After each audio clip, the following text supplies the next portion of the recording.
Pengenalan lingkungan sekolah. Assalamualaikum warahmatullahi wabarakatuh. Ketemu lagi dengan Pak Septa. Bagaimana anak-anak kabarnya di rumah? Mudah-mudahan kalian selalu dalam keadaan sehat walafiat ya.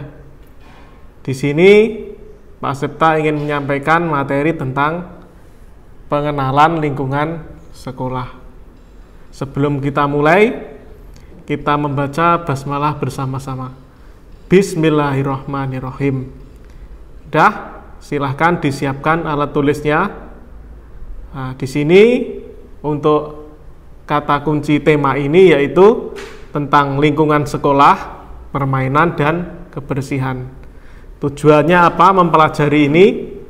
Yang pertama, mempelajari lingkungan sekolah supaya kalian tahu, paham tentang lingkungan sekitar di sekolah. Yang kedua yaitu tentang permainan.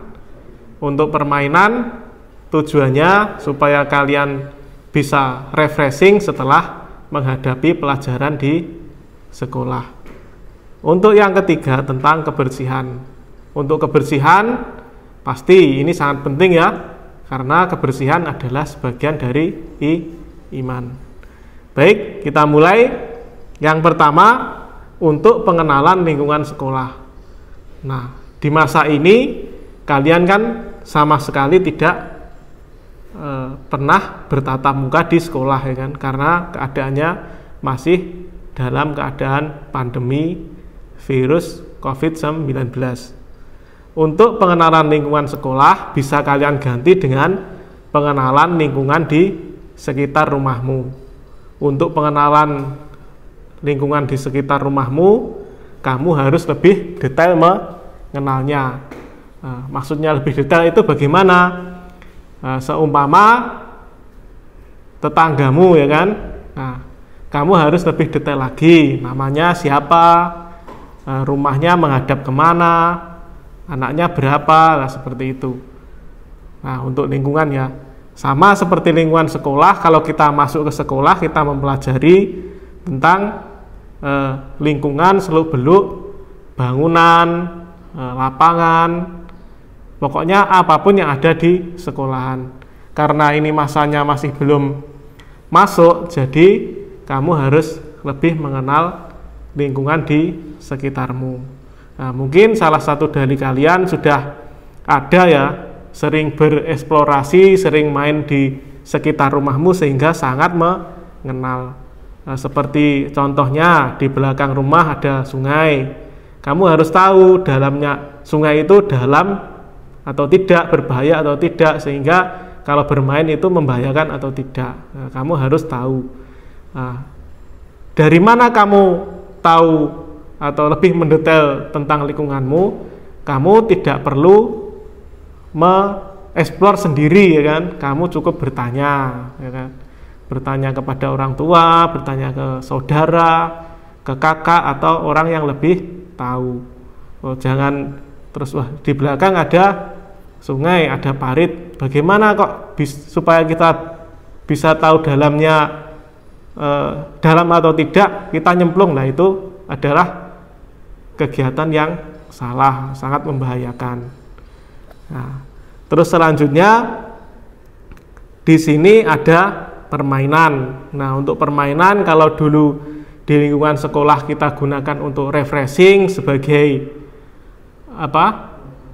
penyegar setelah kita melakukan ujian atau kita setelah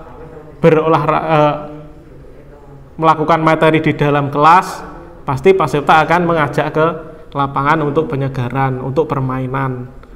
Nah, karena lagi-lagi ini masih dalam keadaan pandemi, nah permainan bisa kamu lakukan apa saja ya di rumah ya.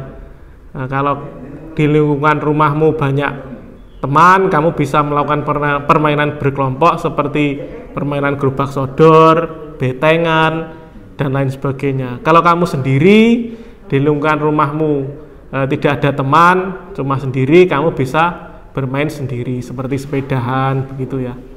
Nah, terus selanjutnya di sini yaitu tentang bagian 3, yaitu tentang kebersihan. Tidak hanya di rumah saja atau di lingkunganmu saja, tapi di sekolah juga sangat penting dalam hal kebersihan. Nah, di sekolah aja penting, apalagi di rumah. Nah, untuk kebersihan ini tolong diperhatikan ya.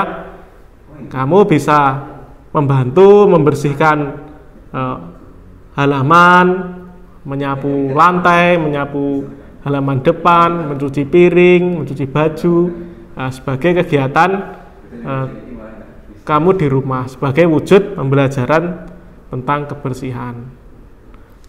Nah, di sini Pak Septa akan memberikan tugas mengenai materi yang kita pelajari ini. Yang pertama tentang permainan. Untuk permainan sebagai wujud refreshing kamu di rumah, hari ini silahkan kamu bermain apapun sesukamu, yang penting kamu menjaga keselamatan, menjaga kesehatan, tetap patuhi protokol kesehatan. Silahkan difoto satu foto saja dan dikirim ke Pak Septa ya, tentang permainan. Contohnya, jika kamu sendiri atau tidak berkelompok, kamu bisa bermain di halaman rumah seperti bersepeda. Nah, silahkan difoto terus dikirim ke Pak Septa. Kalau permainan berkelompok seperti di depan rumah ada, kalau putra ya bisa bermain sepak bola, tidak perlu banyak-banyak, cukup 4 orang itu bisa. Silahkan difoto, dikirimkan ke Pak Septa. Kalau ada kelompok yang lebih banyak lagi seperti bermain petak umpet, silahkan difoto juga bisa. Nah, dari sini cukup paham ya. Mungkin dari Pak Septa cukup sekian. Kurang lebihnya Pak Septa mohon maaf. Sampai ketemu di pertemuan selanjutnya. Wassalamualaikum warahmatullahi wabarakatuh.